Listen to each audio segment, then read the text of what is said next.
Ahoy, me hearties! We were able to snag a reservation for 2 at Disney's most sought-after new lounge. If you're thinking about a trip to the Beak and Barrel in Magic Kingdom, this is the episode for you. Is it a yo-ho-ho? Or more of a yo-ho? No. And here's your hosts, Beau and Abby. But before we set sail on this voyage, heave-ho a proper like on this here video. Only lubbers and scallywags watch a video and don't leave a like, savvy? Wow. I promise that's going to be the end, mostly the end of it. Okay, that's okay. It's not going to be the whole video. Be you. All right, so for those unaware, the Beak and Barrel is the newest food and drink establishment at Disney World. First announced at Destination D23 back in 2023 as a heavily themed tavern that would extend the story of Pirates of the Caribbean.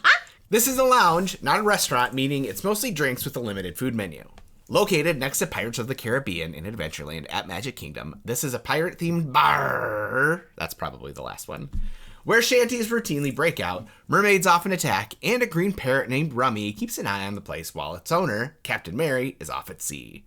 If you've ever been to Trader Sam's at Disney's Polynesian Resort, it's sort of like that, but on a much bigger scale. Now, reservations for this place have been notoriously difficult to get, so how did you manage to get 2 people in just days before our trip? Luck of the app. I just happened to log in and look ahead. Using the My Disney Experience app, you can go in and you can search by restaurant or search by just general dining reservation. And I thought, I knew it was super important to you. You really wanted to see it. I've been checking for weeks just to get a reservation for one, and it wasn't happening. Yeah, and I went and I looked, and it was like every day in October had a green dot. When there's availability, like the calendar will have a green dot. And I was like, is this like a glitch? What's happening? Yeah. And I clicked the night that it would have worked for us, and there was like 4 reservations throughout that day. I tried to get one for all 6 of us. Yeah. And the max I could do was 2. When we were in there were big tables. Like the group next to us was like a party of 6, I think. Yeah. Unless they just randomly sat together and then had good fun. But I think they like knew each other. Yeah. Before we get into our experience at the Beak and Barrel itself, I feel like we need to set the stage for what the mood was. Do you want to tell us about our night leading up to the Beak and Barrel? Specifically, let's talk fireworks. I'm so glad you asked. So, this was a family trip for us where we had our girls who are 14 and 6, and then we had your brother and your mom. And it was your mom. I mean, they had been to Disney when you guys were like younger, but not recently. And so we got some park hoppers because we really wanted to go for fireworks for the new Starlight Parade. And then we happened to get the Beak and Barrel on top of it. So we had a lovely viewing area of the fireworks. We were down in the square, like City Hall, like around like the opening. Yeah. It's like right when you're looking at Main Street. And then it was a busy night there. Yes. It was because when you're in party season and when there are parties happening, everybody who wants to go see Starlight and the fireworks you all have like a couple nights a week to go. So yeah, it's not every night because some nights it's closed off for the Halloween party. Exactly. Yep. And so to get to our 9:35 Beak and Barrel reservation following the 9 o'clock fireworks that end about 9:20, we had about a 15-minute window. Yeah. If you could insert map here to go from this spot up through against everybody coming upstream. out. And then veer off to the left and head into Adventureland to get over that way. I knew going up Main Street would be really hellacious. Can I say hellacious? I think so. Okay. And so we went through the Emporium, and also it's still rough because you've still got people coming. Yep. And once we hit Casey's Corner and we were getting outside, we hit like a wall. A complete traffic jam. Yeah, no one was going anywhere. No, and it was like everybody was going every which way. There was no like set like path, and cast members were trying. Yeah, it was really scary. It was probably one of the top 3 most uncomfortable, scary moments that I've had, just because stampedes and people at the end of the night, I have a little bit of a phobia of the post-fireworks crowd anyway, because that's when people... Tensions are high. You just like lose your mind. And So we were stuck. I was leading the group with this giant stroller. So we partner with Kingdom Strollers, which is a wonderful company. And we can put more information in the description about them. But I ordered us this Bob stroller because our 6-year-old is taller, and it was a great stroller for her. But because of it, and I haven't pushed a stroller in a while, I'm not used to that single wheel. It's like a runner stroller. Yeah. It's like a jogging stroller. And I can't, see, I still don't understand, the distance. Yeah. And I knew I was hitting people, and I kept apologizing, and it was just, it was a whole thing. And then at one point, when we were just totally stuck, I don't know how long we were there. It felt like 20 minutes. It wasn't that long, but it felt long. It was probably 30 seconds to a minute.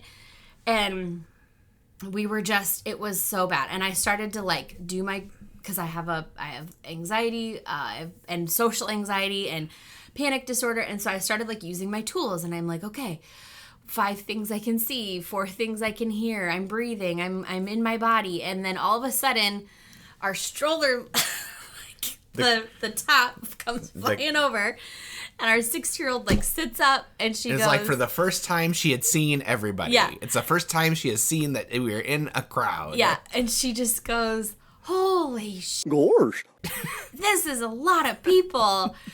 And the dad, over here, just, kind of crumples over his stroller. He starts laughing, and then there's another guy, and everybody... And you and I are mortified. Yeah, because it's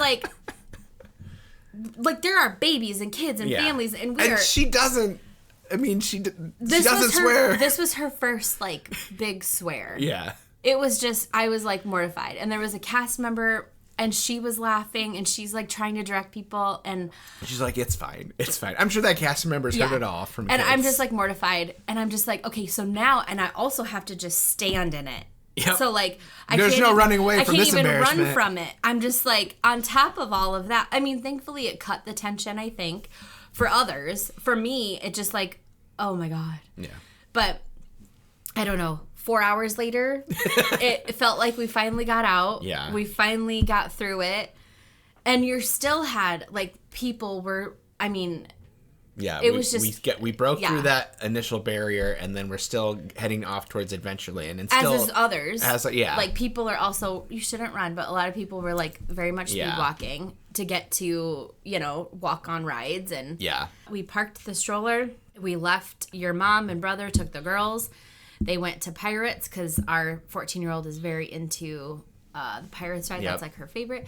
And we got to go to Beak and Barrel. Yeah, so they went to Pirates of the Caribbean, and then they went to Jungle Cruise, and that's what they did while we were at the Beak and Barrel together. So Beak and Barrel is located to the right of the Pirates of the Caribbean ride. I did not know where it was. I was very nervous about where to actually find it. Apparently it used to be an old pirate dress up, basically Bibbidi Bobbidi Boutique, but for pirates. Yeah. But it closed, I think, during COVID and never reopened. And anyway, that is where it's located. And so for all Disney dining, you can check in mobily, when you have a reservation. But we learned that it's also good to go up and talk to the host and let them know that you're there, because sometimes it doesn't connect. And for Beak and Barrel, we had checked in, but then their system wasn't working. And so then once we verbally checked in, we got in right away. Yeah. And it's cool because it's totally hidden. There's no windows. It's just these giant pirate cellar doors. Yeah, and then a small there's a sign on the ground that says Beak and Barrel. Yeah. So it's this hidden treasure. It is. It's super cool. So what was your first impression? I loved that my first impression was it smelled like pirates, and that was something I was really interested in. Is if it was the Pirates ride, and not you would expect a smelly old pirate. Yeah, it smelled like the Pirates ride, which is just this delicious, musty water. Yeah, you're selling it. I know, but people who know, they know. When you smell, one thing that Disney does so well is they have signature scents for a lot of, almost everywhere. And that delicious Pirates ride smell was in there. And I noticed that right away. And then it was just the whole vibe is just this dim, but also fun, ultimate, pirate bar experience. Yeah, it's somehow both cozy and everything. Yeah, it's overwhelming, but also cozy. Yeah. What really helped our experience, one of the things that I was worried about or concerned, I thought might lessen my experience there is because it is so packed. Like, you never know if you're gonna. I don't know if they sit you with strangers or if you're standing up against the wall or whatever. All of the above. Yeah. So like, but where did we get sat? Yes. So again, with the social anxiety, and at this time my legs and my feet were so tired, and I thought, okay, so you get a 45-minute time block to be in there. You can't go over 45 minutes, but you can go under 45 minutes. And I thought, if we have to stand there for 45 minutes, because it's the standing that gets you. Yeah. That was gonna like really hinder my experience. And so our host was walking us through the restaurant, and we turned right, and then there was this like giant fireplace with these 2 captain chairs and a table, and she turns to me and she says something pirate speak, and it was like, you get Mary's chairs tonight. Yeah, this is where Mary sits when she's here, but she's off tonight. Yeah, so. and I said, oh my God, what? And she kind of breaks character and she goes, I know. And I was like, we get to sit here? And she was like, you do. And I was like, are we the king and queen of pirates? I believe so, yeah. Yeah, they're probably the best seats in the house. Best seats in the house, to the point where, like, because there's like this fake fireplace. Yeah. And there's like a bottle, ship in a bottle that like, does stuff. We couldn't see it. Yeah, they like fight each other at certain points. Right, there's 2 ships in a bottle that fight each other, and like, so people were like looking over at us, and it's like, you've got some people standing just like, you know, like at a cocktail table, and then other tables, but I felt like the pirate queen. Yeah, I was like, sure. What's her name in the Pirates movie? Keira Knightley. I was Elizabeth Swann? No, I was Keira Knightley. Oh, okay. I was even like, the actress. Yeah. I will say though that, like, you know, the argument for best seat in the house, we didn't have a good shot of Rummy. That's true. If you want to be like part of like the shows that happen, so like with Rummy and like the bartenders, I think have like they're more interactive. Yeah, that is on the different side. Yeah, we were on, I guess, like the quiet side. Quiet is relative. Yeah. There's some people, one of the tables is in like the brig that's in the jail, like that's cool. There's tables that are more seated around like maps and stuff that have like hidden meanings and stuff. So like every place is cool. Yes. But like if you're looking for like the coziest place to sit down, I think we scored. Yeah, I would say great experience. Cast members there in character, awesome. Yeah. My one beef, our specific server, who was an excellent server and stayed in character and did a wonderful job. Yeah. Not quite as grizzled as I would have liked for a pirate. Oh, but this was Jake and the Neverland Pirates. No, he was this young man. He was Harry from Descendants. Yeah, 100%. He was a young, clean-shaven man who was doing his best. He was like 22 and like he was more boy band pirate. I loved it. I thought he was more like the young guy from like Treasure Island. Yeah. Yeah. I liked it. There's all types of I know, pirates. but what I wanted Pirate was diversity. I wanted like, you know, big bushy beard and a peg leg for my server. Yeah. So let's move on to our food and drink. Okay. In the 45 minutes that you're there, you have the option to have up to 2 drinks per person. Yeah, 2 drink maximum. This is a big deal. This is like alcohol in Magic Kingdom, which is like very new. Yeah. And they do not want people acting a fool more than they already do. Yeah. There are mocktail options if you have kids or if you don't drink. And then there's also like light bites. Yes. And so we started with drinks. Yes. I sprung for the Plunderer's Punch, which if you're watching the video, you can see that I'm drinking from the souvenir mug that comes with it. Drinking water out of it. It is kind of weird to drink out of. I think that's why they give you a straw. It's like a weird shape. And it has like an unfinished ceramic feel. Yeah. It was $46. I was trying to, figure out how much of the Plunderer's Punch, like what would be the cost of the mug itself. The mug at Trader Sam's that you can get, the one that is sitting over my shoulder, that one is $30. So I'm just kind of assuming. Like just the mug? At Beak and Barrel, if you order the Plunderer's Punch, you have to get the collectible mug. Okay. It only comes in that. Correct. Okay. But over at Trader Sam's, you can get the drink and not take the mug. Right. Okay. Okay. So, but if you want the mug at Trader Sam's, it's a $30 upcharge. So I'm assuming this is similar. $30 upcharge. And I looked into it, and mugs going on eBay are at least trying to be sold for at least $75. Can I see it? Well, because what's cool about these? This has water in it. I will be careful. Okay. What's cool about these mugs is on the bottom, it says first edition. I'll take a picture and insert I think it. that's really neat that you have like something from Disney that's first edition. Yeah, that is very cool. Yeah. So the Plunderer's Punch has the Kraken Black Spice Rum, Blackberry, Lime, and Vanilla. And my official review of it was, it's pretty good. I can't remember it. Yeah. I know I tried it, but I think I didn't like it. Yeah, you did not. And you didn't like mine. Correct. Yeah. You want to talk about what you got? Yeah, I got a margarita. What was the official? Salty Seas Margarita. That's right. And it was fine. I am a crushed blended margarita girl. This was a margarita on the rocks. I also am not a big alcohol girl. Right. For the night and the moment and the situation, it was amazing. I think I drank half of it. I love a salty rim. Yeah, delightful. That's $20. Had Lodo Blanco tequila, Cointreau liqueur, ube, and lime in yours. Amazing. If we were under different circumstances, if we were doing maybe an adult trip where we didn't have to get back to family and children, I think I might have stuck around for a second drink. Yeah. Then we ordered the food item that everybody recommends, which is the Cook's Corn Griddle Cakes with Chipotle Braised Chicken for $14. I was nervous about this because, like, I don't love a corn tortilla, so I was worried like a corn cake would, you know, have a weird texture or something, but no, it was delightful. I enjoyed it. It was a wild mix of flavors. The hard part for me on this trip was, like, with some of the food, it just, like, in the mood that I was in and the fact it was, like, 9:30 at night. Yeah. It was, like, I really wasn't that hungry. Sure. But I wanted to try it. Yeah. But yeah, at a different time of day with a different appetite, I feel like I would have been all in. Yeah. I would have liked to have gone for the Kraken's Catch, which is the octopus. I told you could get it. Yeah, but I wasn't. Who's going to eat it? Just me? Not me. I ate the majority of the Cook's Corn Griddle Cakes. Yeah. So, but yeah, that was very good. I would get that again. Yeah. Would you get your margarita again? I would. Yeah. I would say if the second edition of that mug is different, I might go back for another one. Unless it's just something like they changed the color of the headband. But like if they do a new piratey mug, I'd go back and get another one. So yeah, you mentioned the 45-minute time limit and the 2-drink maximum. They do the same thing over there at Oga's Cantina. Here, do you feel like you were rushed in that 45 minutes or did you feel like there was enough time? Not at all. They are quick.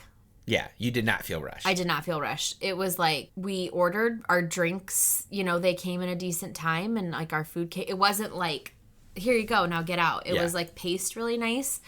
And I think there's just so much to look at and like so much happening with like the mermaids came when we were there and we had like to cover our ears. Yep. I think it's mermaids.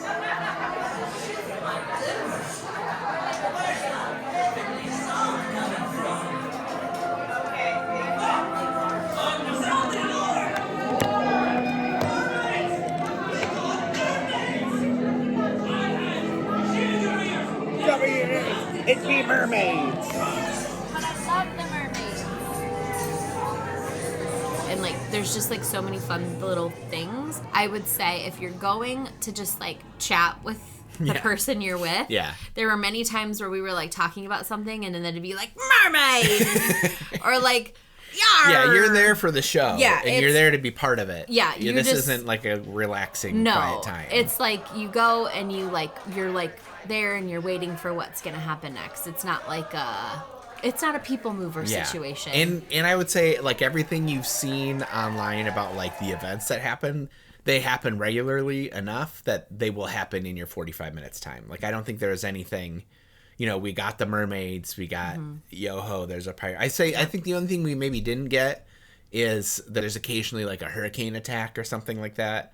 Oh, I don't kind of remember that. wacky Like a weather storm. situation. Yeah. So like I don't think we saw that in our 45 minutes there. Yeah. But there was enough time for us to drink and eat and explore, like get up from our seats and look around and all the cool stuff. So I wasn't rushed at all by 45 minutes. But maybe the people who like to sit and drink more. I would say maybe if you had 2 drinks, it would feel rushed. Yeah. Because I couldn't drink 2 drinks in that time. I couldn't even drink the 1 drink in that time. All right. Is this an experience you would book again? Yeah, Heck I would. yeah, it And I is. would like to take the kids too. Meh. I know. But I do feel like it's a thing that like I feel like it is geared towards adults, but kids could enjoy it. Well, sure. I do not feel like it is a child experience, but I Yeah. feel like our children would like it. I feel like Lily would like it, who's 14, whereas our 6-year-old, She might be scared of it. yeah, Yeah, and after experiencing 50's Primetime Diner, which we'll talk about And, in another like, video. teaser, I feel like, yeah, I don't know, but Yeah. I think I would for sure go again. Yeah. I like it. It's like a whole vibe. And then I love doing it so late at night, being after the fireworks, since we were able to like walk right on Pirates of the Caribbean And we after didn't plan which that. wasn't planned. But then it felt like, we're pirates now. We're part of the crew. How can we not go on Pirates of the Yeah, Caribbean? it was fun. Yeah. To have that like cap. But maybe let's not book our next experience so close to right after the fireworks. Okay, so here's my question, because that's the only time I Yeah. could get that. It was like 10 in the morning, 2 in the afternoon Yeah. in this. If you had to do it again, knowing what you know, would you do it or would you skip it? Well, could we? I mean, I would aim for more of like a 9:45. No. The exact No, same I know. scenario. I know. Well, yeah, I would do it again Okay. for sure. So rushing. But I'm just saying, on our next time we go, Yeah. maybe aim for 9:45. All right, well, thank you for hanging out with us. We know at this point there are 100 other videos or podcasts about the Beak and Barrel, but we really appreciate that you wanted to hear about our experience. And maybe you've never heard about Beak and Barrel before and this is your first time. Go ahead and share this episode with people in your life that you think would enjoy it or enjoy a trip to Beak and Barrel themselves. Next time on the Big Thunder podcast, we're going to be continuing the series on first experiences by talking about our first time at Epic Universe and staying at the Stella Nova Resort. It was really good. Some people are a little upset about how much fun know. they had at a Universal park. As a Disney girly and a turn up my nose at Universal girly, I was shocked. Anyway, was it truly as epic as it claims to be, or did it make us wish we were back inside the Disney bubble? And in case you didn't know, there is a podcast version of these videos. They're usually a little bit longer and contain more about us, our family, and maybe some spicier takes that would catch some smoke on YouTube. A little more unhinged. Yeah. So thanks for coming today, and we'll see you next time. And enjoy the ride. Leave a like and subscribe. I was gonna do that, but yeah. Like, subscribe, leave a comment. Where are you at? Do you like pirates? What's your pirate name? Nailed it.